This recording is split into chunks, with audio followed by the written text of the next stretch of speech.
Hey everyone, so in this video we are going to be first covering the conceptual elements of absolute values, and then we're going to move on to 9 problems, each with increasing levels of difficulty, so make sure to stick around to the end of the video to catch all of those. Alright, so let's get started. So first things first, the first thing that is the most important to understand when you're looking at an absolute value problem is that there are 2 solutions available to you. So let's first start with the absolute value of 3, right? So the absolute value of 3, what is that? Well, that would be positive 3. And, well, the thing to keep in mind here is, well, okay, so there are 2 solutions here. What would the other solution be? Well, you could include a negative 3 in here, and you'd get the exact same thing. So this is an important realization to have, and that is that you can have 2 values, both unique, so we have this one right here, we have this one right here, and each of them will both yield the same answer. So although that seems really straightforward and intuitive right now, later down the road, this may not be so obvious. So keep this in mind as we're going through the additional problems. So let's take this problem for instance.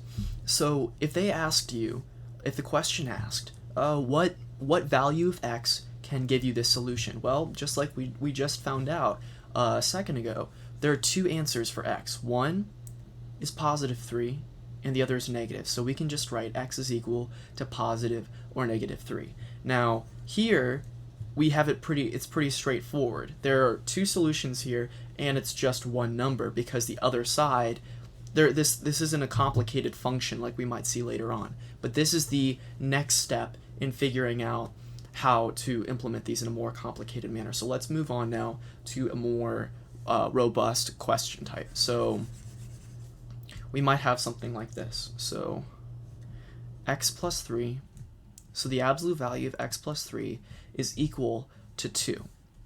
Okay, so the first thing that you'd want to do is, you know already there are 2 answers here that can give us 2. That is if this inside term equals positive 2 and if it equals negative 2.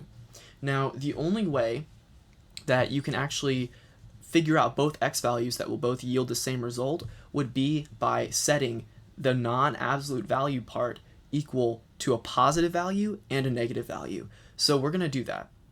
We're going to do that right here. So let's write x plus 3 is equal to 2, and then x plus 3 is equal to negative 2. So in this case, if we solve for x, we get x is equal to negative 1 as one of our values. And if we subtract 3 on this side and subtract 3 on this side, we get x equals negative 5. Now, these are 2 solutions. These are 2 unique solutions. And what you'd want to do before choosing these as an answer choice is to plug these back into the absolute value function. So let's do that real quick. So if we have this value that we plug back in, for example, it would look something like this. So we'd have negative 1 plus 3 equals 2. And then on the other side, we'd have negative 5 plus 3 equals 2. So negative 1 plus 3, that equals positive 2. It's the absolute value of positive 2. So obviously, the absolute value of a positive number is an absolute value. It's the positive value in general. And then here, negative 5 plus 3 gives you a negative 2.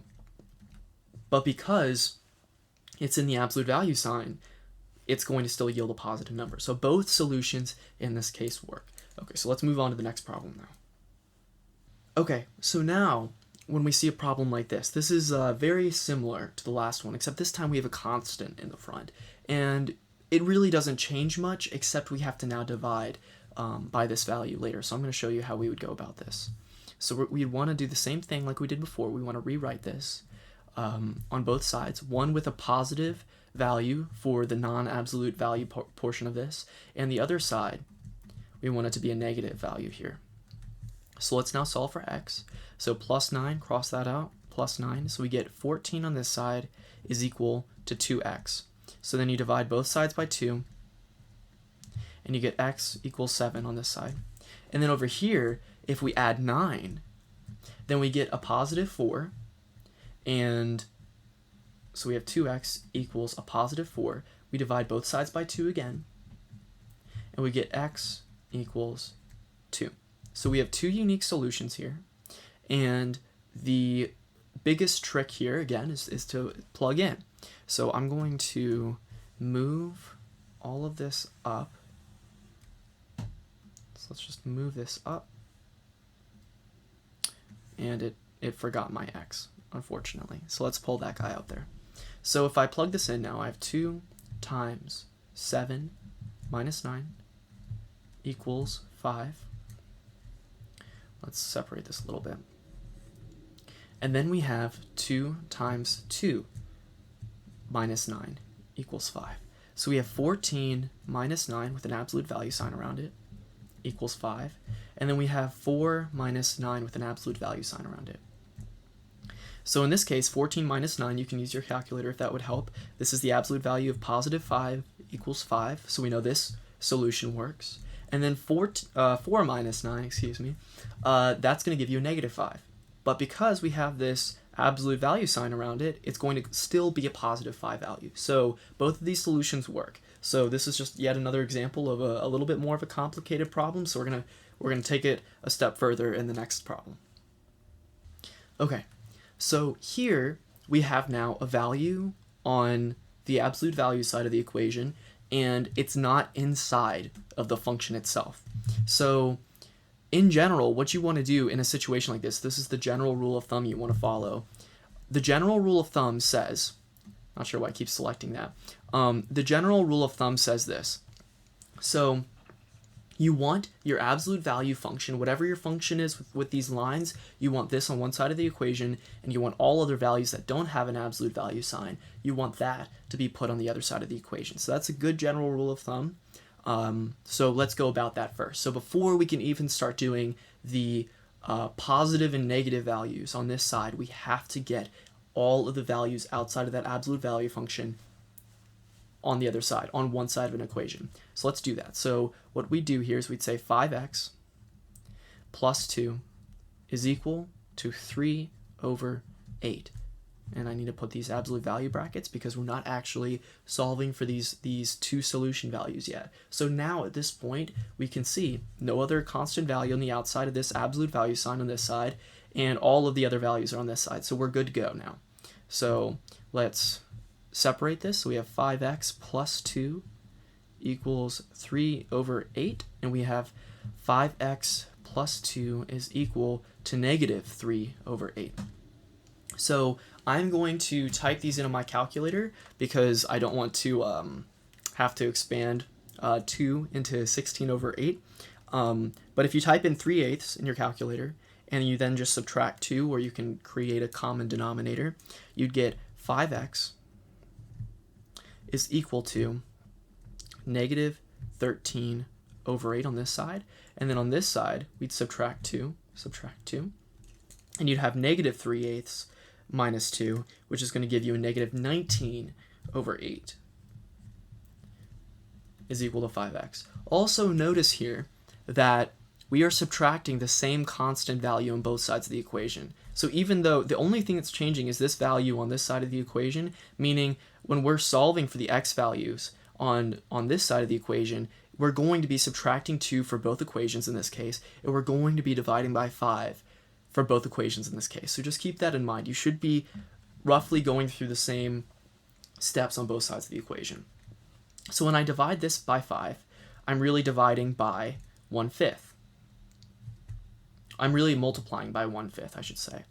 So when I do this, I get x equals negative 13 over 40.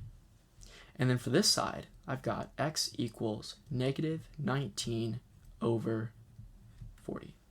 So these two solutions, if we plug them in up here, so we would have, let's just move all of this up a little bit. Okay, gonna move this as well. So I'm gonna do the math over here. So if we plug in 8 and then 5 times negative 13, actually, sorry, we should be plugging into this equation right here. So 5 times negative 13 over 40 plus 2 should give us positive 3 over 8, and the absolute value of 5 times negative 19 over 40 plus 2 should also give us positive 3 over 8. So let's type this into our calculator and let's see what we get. So 5 times negative 13 over 40 plus 2. So for this, I've gotten positive 3 over 8, which obviously equals 3 over 8. So this side is good. Now let's do the same thing, but let's plug in for negative 19 over 40. So when I do this, I get negative, so absolute value of negative 3 over 8 equals 3 over 8. So again, the absolute value of a negative number equals a positive number, so both of these solutions work in this case. So we know both of these are correct. All right, so let's move on now to the next problem. Okay, so now at this point, we are dealing with a very, very similar equation, except this time we have a y-intercept here. So what we'd first do is we'd subtract this 12. We treat it exactly the same as before. We want all of the non-absolute value signs or function, everything that's not inside of the absolute value function, we want that on the other side of the equation. So we get negative 10 over here is equal to 8, and then the absolute value of 2x minus 3. So we can divide both sides by 8, and we get the absolute value of 2x minus 3 equals negative 5/4, I believe. 2, 4, 6, 8, 10. Yes, negative 5/4. So at this point, you'd think, okay, well, let's treat it like the same. Let's split this up and let's do two different functions here. But here's the difference. This is actually a special case. It's probably a very rare thing to see this, but it's still good knowing. Whenever you have a negative sign in front of an absolute value function, when you do the math and you get the absolute value function on this side and you get all the other values on this side, this value has to be positive if you're going to split it in the way that we have been doing. This has to be a positive function because no number in an absolute value function can give you a negative value. So this function does not exist. It's kind of a short answer, but that's something to look out for. If you see a negative sign there, it doesn't exist. So let's now move on to yet another challenging problem. Okay, so in this case, we have a very similar problem as before, but there's yet another feature that's been added onto this, and that is the entire function has been divided by 13. So the first thing, again, we want to get the absolute value function by itself on one side of the equation. So let's do that. Let's multiply both sides of the equation by 13. 13 over 1. So that cancels this over here. And 6 times 13 is 78. So we have 10 with the absolute value of 2x minus 3, and then plus 4. So we can subtract 4 on both sides. We get 74 is equal to the absolute value of 2x minus 3 with the 10 on the outside. And then we can divide both sides by 10. So let's do that. And if you divide 74 by 10, you will get, you can simplify this. If you expand 74 over 10 into its multiple including a 2, you could say 2 times, and if you want to look this up on your calculator, you can do 74 divided by 2, and it's 2 times 37. And then on the bottom, we have 5 times 2. So we can cross off this 2 and this 2, and we're left with 37 over 5. So we can write that here. So 37 over 5 is equal to the absolute value of 2x minus 3. So I'm going to first clean up some of our workspace here, so we have a little bit more room. So let's just move this up a little bit. All right. So from here, we can see that this is a positive value on the other side of the equation, so we know we can proceed to splitting this function up. So we have 2x minus 3 equals 37 over 5, and then we have 2x minus 3 is equal to negative 37 over 5. So I'm going to add 3. Again, you're going to do the same operations on both sides of the equations. The only difference is one side is going to have a negative output and the other is going to have a positive output. So that's the thing to look out for here. So I'd recommend typing this stuff into your calculator. It's a lot more convenient. 37 over 5 plus 3 is equal to 52 over 5. So that's 2x equals 52 over 5. And then for negative 37 over 5 plus 3, we're going to make that a negative in our calculator. And we'll get 2x equals negative 22 over 5. So in both cases, we want to divide by 2, which means we're multiplying by 1/2 on both sides of the equation effectively. So we get 52 over 10 on this side of the equation.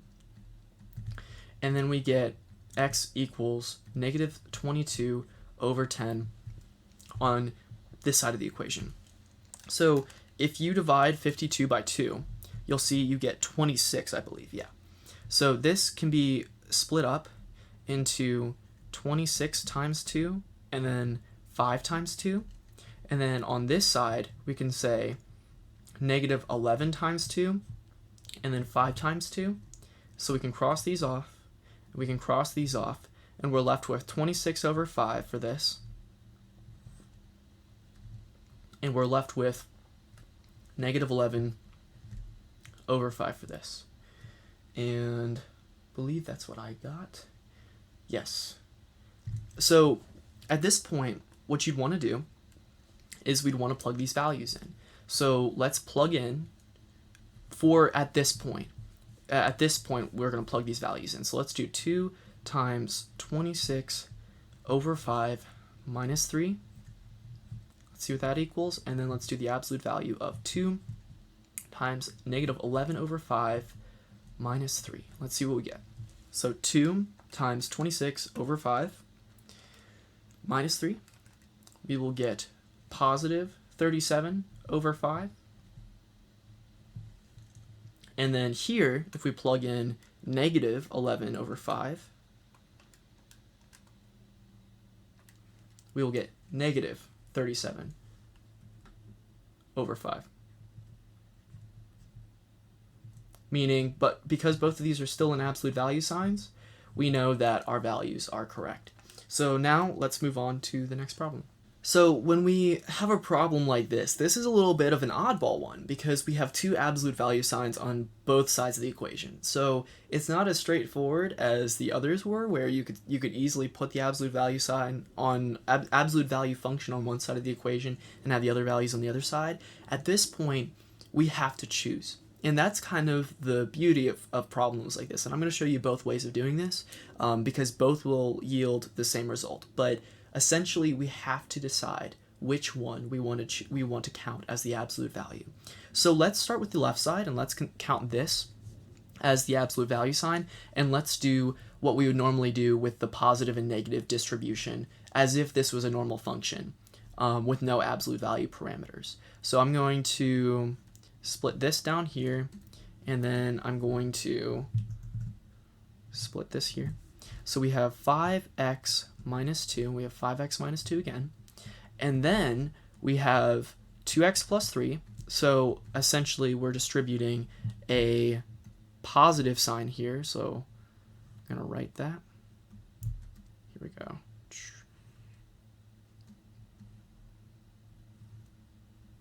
Now it's being complicated. Okay, we're just going to put a positive right here. And then over here, we're going to put a negative and then 2x plus 3. So in this case, it's just going to be 2x plus 3 when you distribute that positive sign is equal to 5x minus 2. And here we have 5x minus 2 again, but when we distribute this negative sign, we get negative 2x minus 3. So solve for x and solve we're solving for x essentially at this point. So if we add 2 to both sides and we add 2x to both sides,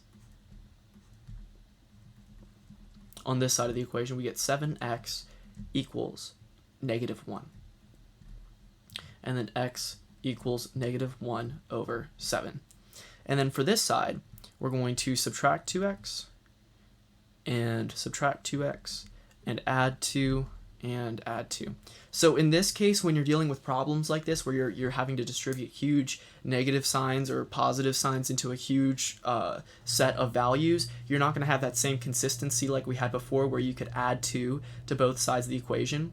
Well, in this case, we have subtracting 2x over here, and whereas over here we're adding 2x. So that rule only really applies when you're dealing with functions that don't have both absolute value signs. So keep that in mind while you're doing this. So we have 3x is equal to 5, and we say we can divide both sides by 3, and we get x equals 5/3. So let's first check and see if these values actually work, and then we'll go back and do it the other way to show that if we choose this to be the absolute value function, that we will get these same results. So I'm going to plug in to, let's see, so 5 times 5/3, I'm using this as a reference, and then -2, so we have our absolute value sign here, and this should equal, this value should be applicable to the positive distribution in this set. So positive 2x plus 3. So that includes that x value. So let me erase this real quick. So 2 times 5/3 plus 3. So 2 times 5 is 10, so we've got 10 over 3, and then 3 can be rewritten as 9/3. It's the same thing. 9 divided by 3 is 3. So then we have 25 over 3 on this side minus 2. And I'd like to make the 2 in terms of the 3. So 6/3 is the same thing as a -2, so we could say -6/3. So 25 minus 6 is 19/3. And 10 plus 9 is 19/3. So we know this works. Now let's try this for the -1/7. So in this case, we're going to distribute our -1/7 again on this side of the absolute value equation, and we're then going to work with our negative distribution here. So -2 times -1/7, and then -3. So this is going to be positive 2/7 minus, and 3 can be rewritten as 21/3, 21/7. You can just count by your multiples of 7 to get that. So 7, 14, 21 goes into it 3 times. And we have -5/7 on this side minus, and 2 can be rewritten as 14/7. So -5 minus 14 is equal to -19/7, and then 2 minus 21 is equal to -19/7. So we can see in this case that both of these intercept points that we found, they all are accurate and correct. So let's now prove, I'm not going to plug these values back in after we solve for this the second time, but I'm going to prove to you that if we treat the 2x plus 3 as the absolute value function first, that we can still get the same answers. So I'm going to erase all of this and work from there. Okay. So let's write this as 2 equations now. So let's see. So 2x plus 3, and then 2x plus 3 is equal to, we're going to put a positive sign here, so 5x minus 2, and then equals a negative distribution of 5x minus 2. So we can now say,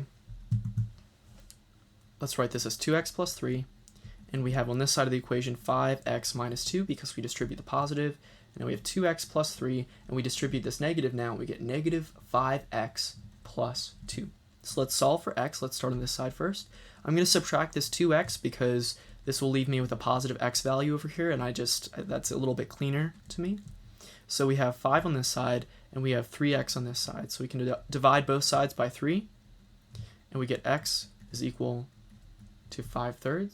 And if we subtract 3 from both sides and add 5x, we again get this positive x value. So we get 7x is equal to -1. So if we divide both sides by 7, we get x is equal to -1 over 7. And these are the exact values we just got a second ago. So this is just a little bit of a proof. You can choose either one, and it's really a matter of personal preference. So yeah, let's continue on to the next problem.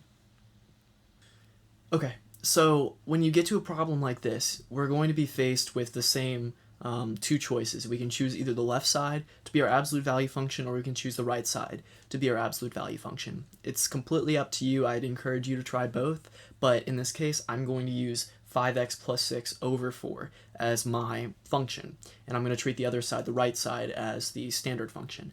So the first thing is choose a side here. So I'm choosing this side. So I'm going to write two equations. So 5x plus 6 over 4 is equal to positive. I'm going to distribute a positive sign here. So 6x minus 4 over 3.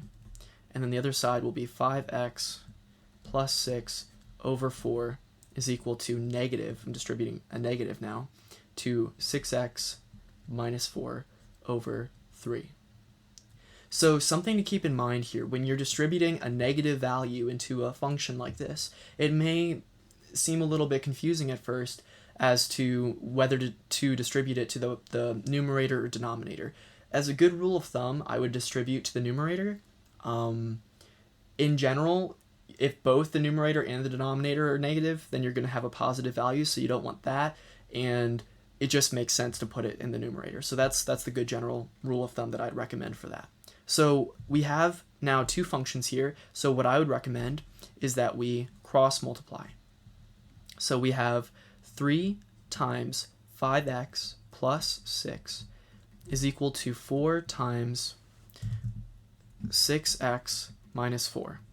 So let's distribute now, and we'll get 15x plus 18 is equal to 24x minus 16. So let's now do the same over here. So first I would actually rewrite this just to make sure that none of this is confusing. So 5x plus 6 over 4 is equal to negative 6x plus 4. Again, we're distributing this negative sign to the values in the numerator over 3. And now I will cross multiply this, and we have 3 times 5x plus 6 is equal to 4 times negative 6x plus 4. So in this case, I'm going to start just on the left side. So I'm subtracting 15x here so that I'm left with a positive x value. So this would be 9x, and then plus 16, plus 16. So let's see, that would be 20, 24, 34 on this side is equal to 9x. Yeah, 18 plus 16 is 34. Okay, so divide both sides by 9. And we know that 9 does not evenly go into 34, but I'm going to see if this can be simplified at all. And it can't. So we're just going to leave that at that. So we know one of our values is x equals 34 over 9. And over here we have 15x plus 18 is equal to negative 24x plus 16. So I'm going to add 24x to both sides of the equation. And 15 plus 24 is equivalent to 39. So 39x is equal to, I'm going to subtract 18 on both sides, and we're going to get a negative 2. So x is equal to negative 2 over 39. So from here, we're going to have to plug these values back in. And really the best way of doing this at this point is to plug in to this function up here. So I'm going to erase this. I'm going to write these up here. So we've got x equals 34 over 9, and we've got negative 2 over 39. So I'm going to give us some space here.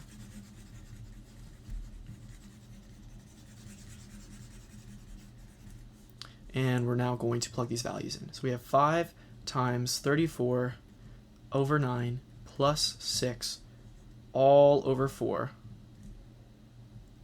equal to 6 times 34 over 9 minus 4 over 3. So let's plug this into our calculator and let's see what we get. So 5 times 34 over 9 plus 6, and then we can divide that number by 4 and we will get 56 over 9 is equal to 6 times 34 over 9 minus 4 divided by 3. We get, on this side of the equation, 56 over 9 again. So we know this works. So this one is good.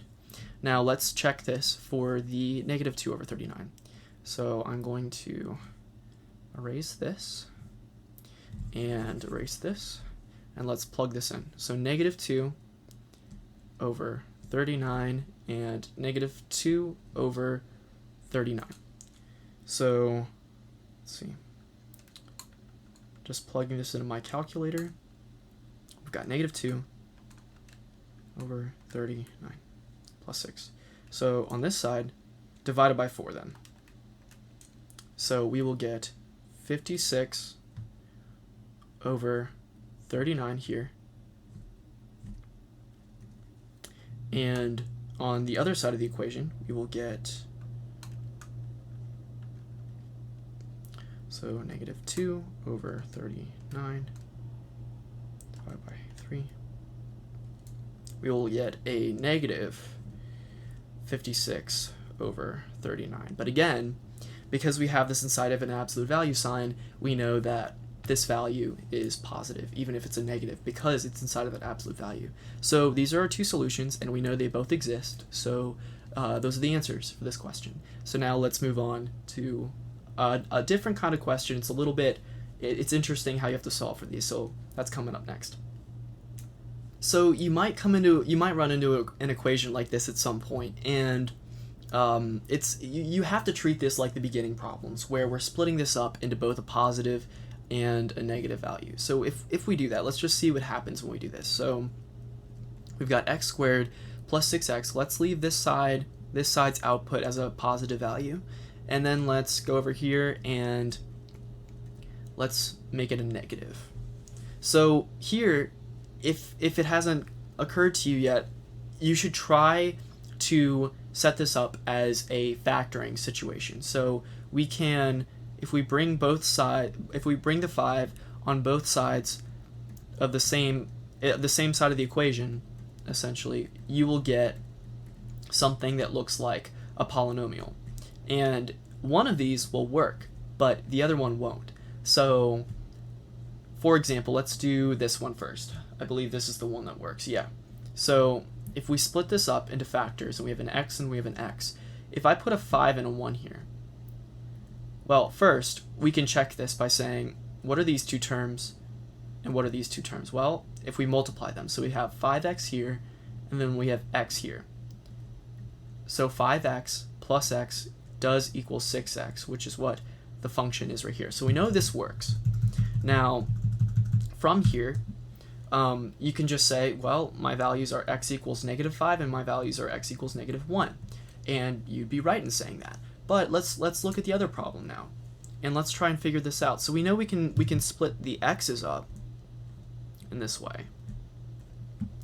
But what two numbers can multiply to 5 and add to 6 that give you a -5 but give you a +6. So our options here for -5 are 5 and -1, or -5 and +1.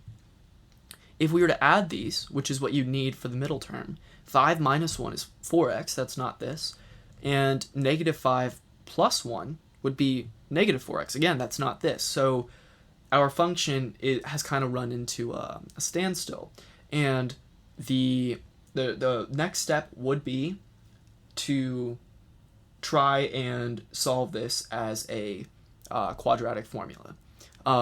It's not the most preferred, obviously, but it is warranted in this case. So I'm going to, the quadratic formula is always dreaded, but it is very effective and has a purpose. This is its purpose. So I'm going to write these values up here, and we're going to solve for this function. So let's see. Keep erasing a bit of the number that I don't want to erase. So let's define first our a, b, and c values. So let's go here. Let's just clear this out and move this to the top. Okay. So our a value is 1, and that's this x squared. Our b value is 6, that's this 6x. And our c value is -5. So now we have to remember our quadratic formula, and that is -b plus or minus the square root of b squared minus 4ac all over 2a. So we really just need to plug in these values here. So if we plug in -6 plus or minus the square root of 36, that's what 6 squared is, minus 4 times 1 times -5 all over 2 times 1, then we should first solve for the discriminant's value. So -4 times 1 times -5 is +20. So 36 plus 20 is, let's just write this, 36 plus 20 is the square root of 56. And 56 does simplify. But first, let's write this out. So we have -6 plus or minus the square root of 56 all over 2. So from here, what I'd recommend you do, first of all, don't be tempted to simplify this, because this function, you can't simplify the denominator right here. This function that we've written, really, there's an imaginary parenthesis around the entire thing. So just leave it as it is. That's the best. Anytime that you can avoid simplifying unnecessarily, especially while you're solving for a value, the less likely you are to make an error. So just keep that in mind when you're tempted to simplify. Just try to simplify at the very end and not while you're solving for the values. So let's rewrite this as two equations. So we have -6 plus the square root of 56 all over 2. And then we have -6 minus the square root of 56 all over 2. So let's put this in our calculator and let's figure out what these values are. So -6 plus the square root of 56 is equal to 2 root 14 minus 6. So 2 root 14 minus 6 all over 2. By the way, with the simplification of these radicals, I will be making another video for this later down the road, so if you feel like you don't understand where these numbers are coming from, it may be worth checking out that video after this. So we have -6, and then on this side we have a subtraction sign. So instead of plus 56, plus square root of 56, we have a minus square root of 56. So this becomes, let's see. So we have -2 root 14 minus 6 all over 2 again. So this function here, I'm going to divide this by 2, and what we can do here is that we can actually rewrite this. So we can say, we can pull out a 2 from all of this. So we can say 2 times root 14 minus 3. So 3 times 2 is still negative 6. 2 times root 14 is still 2 root 14. And what we can do then is keep this denominator, and we can just cross this off. So we get root 14 minus 3 as one answer. And then over here we can do the same thing. We can just pull out a 2. And we have 2 times negative root 14 minus 6 all over 2. And cross these off, and we get a similar answer over here.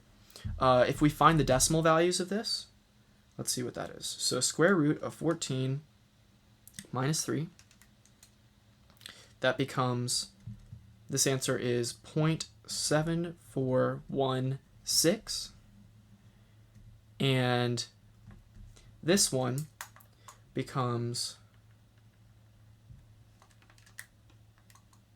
negative 6.741. I'm rounding these because we're going to be truncating these answers, and you don't really want to round if you're answering this for your, like, a test or something. You probably want to leave it in this form or in this form, but this is for the purpose of plugging it into these equations and to this equation, and to see whether or not we get the same value of 5. So let me I'm going to write these values up here. So we have 0.7416 and then negative 6.741. So I'm now going to clear up this space so that we can then plug in these values and see what we get. So when we plug these values in, we get, let's start with negative 5 and negative 1. So when we plug in any negative value into a function that squares it, it takes away the negative. So we have 25 and then plus, I'll just write it out. So negative 5 squared plus 6 times negative 5. So this is the first one. Let's see what that equals. And then we have negative 1 squared plus 6 times negative 1. Let's see what that equals.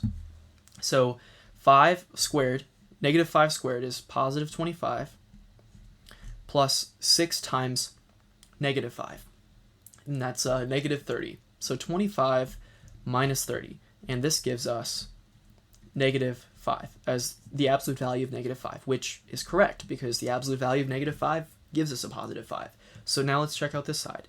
So we've got 1 plus, actually it's minus 6 because a positive times a negative gives you a negative number. So 1 minus 6 gives you a absolute value of negative 5 again. So yet again, we know that these two solutions up here are correct. Now, if we plug in instead these decimals, we should get very, very, very close numbers to 5. So let's see what happens.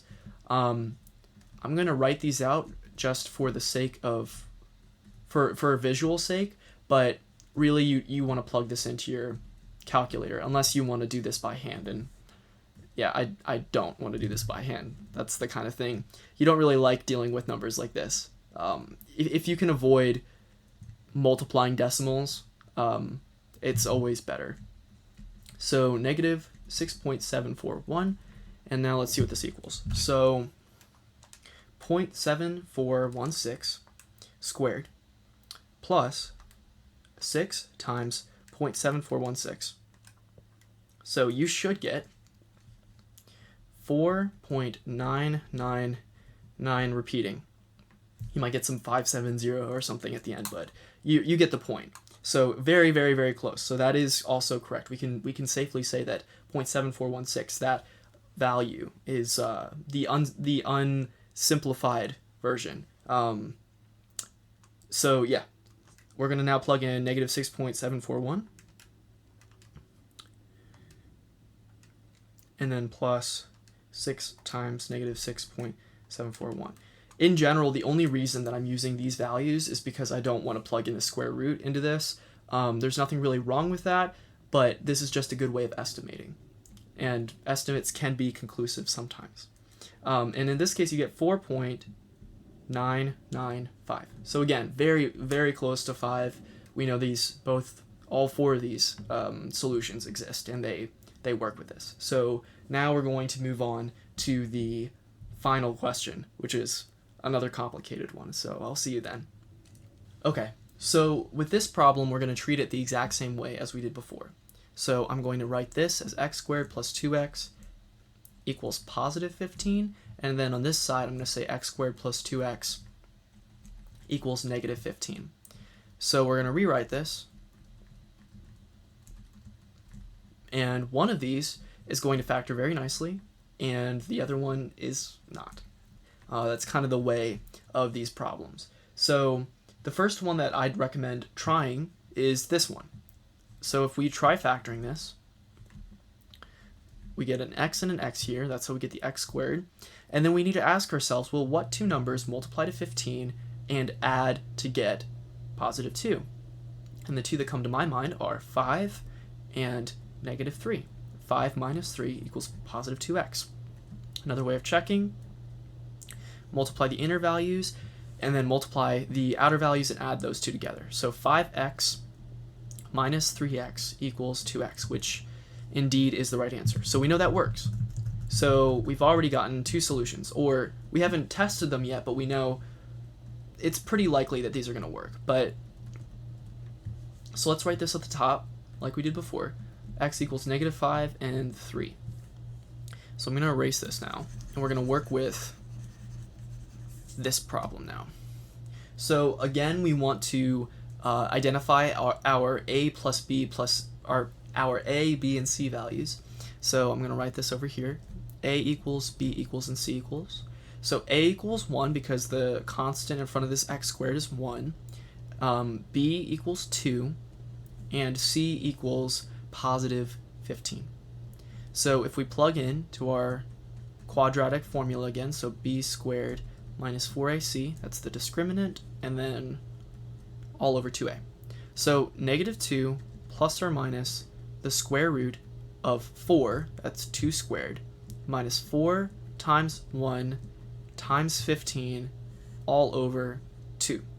So we get negative 2 plus or minus the square root of 4, and so 4 times 15 is 60, and that's a negative. So we have 4 minus 60 all over 2. And already you should be having an alert go off in your mind. This value right here, unless you have your a and your c values, at least if at least one of them has to at least be a negative value for these square root values to really be able to exist. In our previous example, I believe our c value was a negative, so 2 negatives multiplied together gives a positive. But when you have a situation like this where you have 2 positive values, you're going to have one number subtracting by a really big number, and that's going to give you an imaginary number, which can't exist for square roots. So if we were to simplify this a little bit more, we get negative 2 plus or minus the square root of negative 56 over 2. Now we can rewrite this as negative 2 plus or minus the square root of 56i over 2, but that's about as simple as we can make it. Remember, for your I rules, we have I to the first, I to the second, I to the third, and I to the fourth. I'm also going to make a video shortly about how to deal with these problems as well, imaginary numbers. But I to the first is equal to the square root of negative 1, I squared is equal to negative 1, I cubed is equal to negative I, and I to the fourth is equal to positive 1. So I to the first, we can pull this out. We can say square root of negative 56 is equal to square root of 56 times the square root of negative 1. And square root of negative 1, like we see here, is equivalent to I. So that's where that's coming from. But this is as simple as we can get it for this part of the function, which just means we have 2 solutions here. We do not have 4 like we did before. But again, we have to check. So let's now check and plug in for these 2 values that we have solved for. So square root of negative 5 squared plus 2 times negative 5 equals 15. And then we have 3 squared plus 2 times 3. 2 times 3. There we go. And then absolute value sign equals 15. So let's plug this. Actually, we can just do it in our heads. So 5 squared, so negative 5 squared gives you a positive 25 minus 10, 2 times a negative 5, and negative times a positive gives you a negative number. And we see we get positive 15 on this side, so we know this solution works. And then here we have 9 plus 6, and again, this will give us positive 15 on both sides, so we know this solution exists as well. So I hope you guys found this video helpful. I spent a lot of time trying to find some challenging problems that can kind of, these, after learning about absolute values for myself, after doing these kinds of problems enough, I haven't really seen very many variants from this. So hopefully this helps you in your studies, and like and subscribe if you found this video helpful, and I'll see you next time. Thanks for watching.